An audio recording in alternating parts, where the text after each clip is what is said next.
ശരീരമാസകലം ഭസ്മം പൂശിയവർ, ജടമൂടിയ ശിരസും കാവി പുതച്ച ശരീരവും ഉത്തർപ്രയാഗ് രാജിൽ നടന്നുവരുന്ന മഹാകുംഭമേളയുടെ രൂപമാണിത്. അധികം ആരും പറയാത്ത സ്ത്രീകളായ നാഗസാധുക്കളുടെ ജീവിതം ഒരു വിസ്മയമാണ്. പലപ്പോഴും നാഗസാധുക്കളിൽ പുരുഷന്മാരെ മാത്രമാണ് ക്യാമറകളിൽ കാണാറുള്ളത്.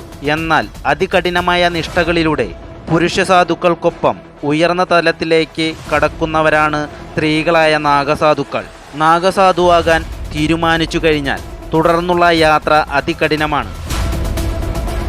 ഭാര്യയായും സഹോദരിയായും അമ്മയുമൊക്കെയുള്ള ഭൂതകാല ജീവിതത്തിന് പിണ്ടം വെച്ചു വേണം അതിനൊരുങ്ങാൻ. എല്ലാ സുഖദുഃഖങ്ങളും ത്യജിച്ച് പൂർണ്ണമായും പരമശിവന് അർപ്പിച്ചുകൊണ്ടാണ് യാത്ര. പ്രാരംഭ പ്രക്രിയയിൽ അതികഠിനമാണ്.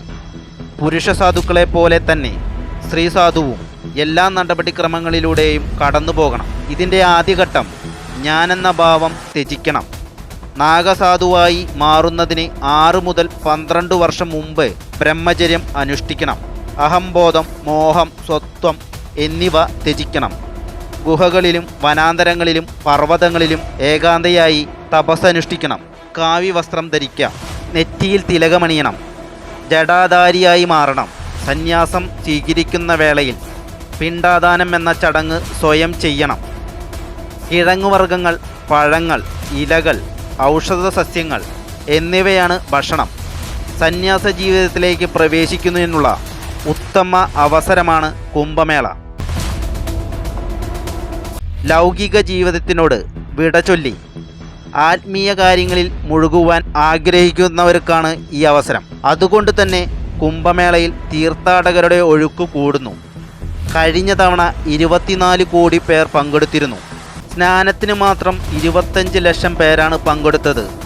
3 വർഷം കൂടുമ്പോൾ ഹരിദ്വാർ, പ്രയാഗ്രാജ്, നാസിക്, ഉജ്ജയിനി എന്നിവിടങ്ങളിൽ സ്നാനഘട്ടങ്ങളിൽ കുംഭമേളകൾ നടക്കാറുണ്ട്. മഹാകുംഭമേള പ്രയാഗ്രാജിൽ മാത്രമാണ് നടക്കുന്നത്. 12 വർഷം കൂടുമ്പോഴാണ് മഹാകുംഭമേള നടക്കുന്നത്. 1936 ഇത്തരത്തിൽ മഹാകുംഭമേള അവസാനമായി നടന്നത്. 2019 ഏറ്റവും ഒടുവിലായി അർദ്ധകുംഭമേള നടന്നത്. വ്യാഴഗ്രഹം ഒരു വട്ടം സൂര്യനെ പ്രദക്ഷിണം ചെയ്യാൻ 12 വർഷം എടുക്കും. അതുകൊണ്ടാണ് ഒരു വ്യാഴവട്ടം എന്ന് പറയുന്നത്.